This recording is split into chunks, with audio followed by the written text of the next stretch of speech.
You know when you order something online, click a button, and a few days later a package just shows up at your door? Well, that's not magic. It's actually this huge, invisible digital engine that's constantly running in the background, moving everything from a warehouse shelf all the way to you. So let's pull back the curtain on the hidden systems that make all of modern commerce tick. But to really get why this stuff matters, let's start with what happens when that engine breaks down. This number you're looking at, 120,000 Ukrainian hryvnia, or about 4,000 US dollars, that was the price tag for one single, incredibly simple mistake. So here's the story. A manager just scribbles an order for 3 pallets on a sticker, but his handwriting was so bad, the warehouse worker read it as 3 boxes. A truck then drove 500 kilometers with the totally wrong shipment, got rejected by the customer, and had to drive all the way back empty. So what was the final bill? You've got wasted fuel, a big fine from the retailer for the mix-up, and thousands in sales just gone, all because of one sloppy sticker.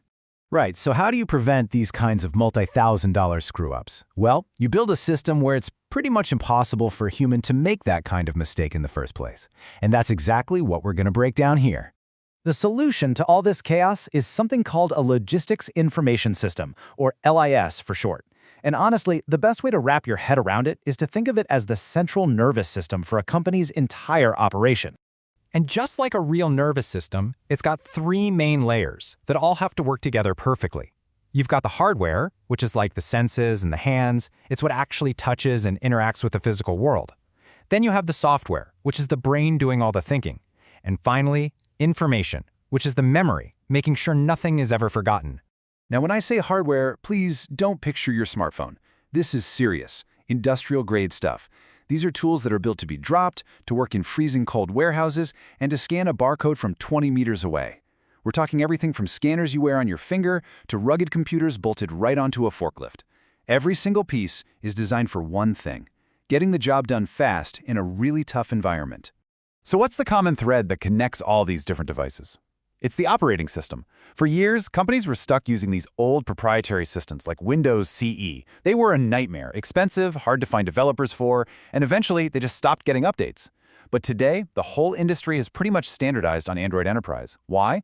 Because it's open, it's secure, and best of all, everyone already knows how to use it, which just slashes training time and makes development so much cheaper. Okay, let's move up to the brain of the whole operation, the software. It's basically split into 2 different circuits. You've got the operational circuit, which is all about pure speed. It's handling thousands of things every minute, like a warehouse system telling a worker exactly which shelf to go to.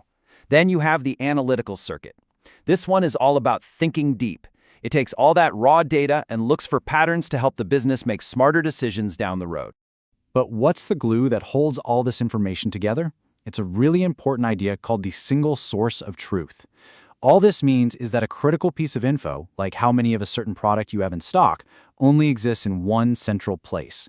So when a worker scans a pallet in the warehouse, the inventory number updates instantly, and everybody, from the sales team to the accounting department, sees that exact same number. This simple idea is what stops you from, say, selling something you don't actually have. All right, so that's how a single company can get its own house in order.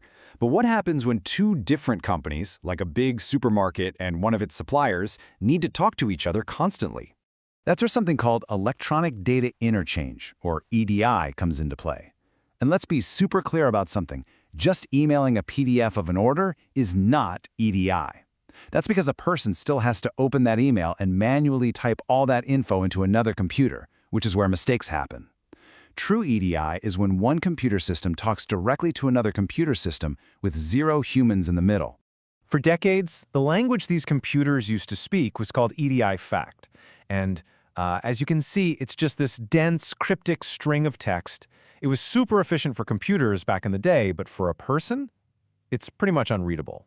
Now, the modern way to do this is with something called a REST API. You can think of an API as like a universal translator that lets any 2 pieces of software communicate easily. It sends the exact same information, but it does it in this clean, easy-to-read format called JSON. I mean, look at that. You can actually tell what it's saying. This makes it way more flexible and perfect for the fast-paced world of e-commerce. And this right here shows you that whole automated conversation in action. The supermarket system automatically places an order. The supplier system instantly confirms what it can ship. As soon as the truck is loaded, a digital shipping notice is sent. When the truck arrives, the warehouse scans a barcode to confirm receipt, and the second that happens, an invoice is generated automatically. No phone calls, no emails, definitely no illegible stickers. Okay, but what about documents that need to be more than just an exchange of data? What about things that have to be legally binding? You know, the kind of stuff you might need to show a judge. For that, you have to make it official. And you do that with something called a Qualified Electronic Signature, or QES. You can think of this as a digital super seal that is, by law, just as valid as signing a piece of paper with a pen. It uses cryptography to prove two absolutely critical things: who exactly signed the document, and that the document has not been changed by even a single comma since they signed it. Let's look at a real-world example of this in action, the Electronic Consignment Note, or e-TTN, in Ukraine. It's awesome. The sender creates the document and signs it digitally. The truck driver confirms they've picked up the cargo using a secure signature app right on their phone. When they get to the destination, the receiver signs for it digitally too. The entire journey, every signature is logged in a government database. It's a completely paperless, unbreakable chain of custody, and pretty soon it's going to be mandatory for all freight transport in the country. So when you zoom out and look at the big picture, what's the actual real-world impact of building this digital foundation for commerce? Well, the results are pretty mind-blowing. First off, because you're eliminating all that manual data entry, order mistakes practically disappear.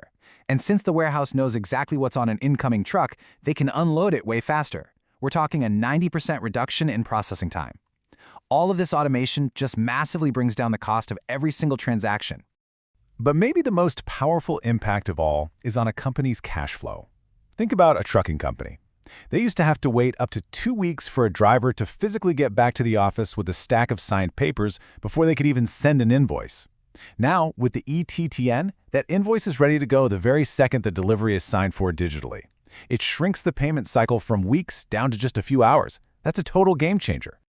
So here's the bottom line. Adopting these digital systems isn't just some nice tech upgrade anymore. In today's economy, it's really a matter of survival. It's about being fast enough to compete, efficient enough to make a profit, and building a foundation of digital trust with all your business partners. And if there's one idea that sums up this entire thing, it's this quote. For modern logistics to actually work, the data about a product must always travel faster than the product itself. The information has to get there first to prepare the way. And it really makes you think, doesn't it? From the food that ends up on your grocery store shelf, to the electricity that's always on in your walls. What other incredible, invisible engines are running silently in the background, making our whole modern world possible?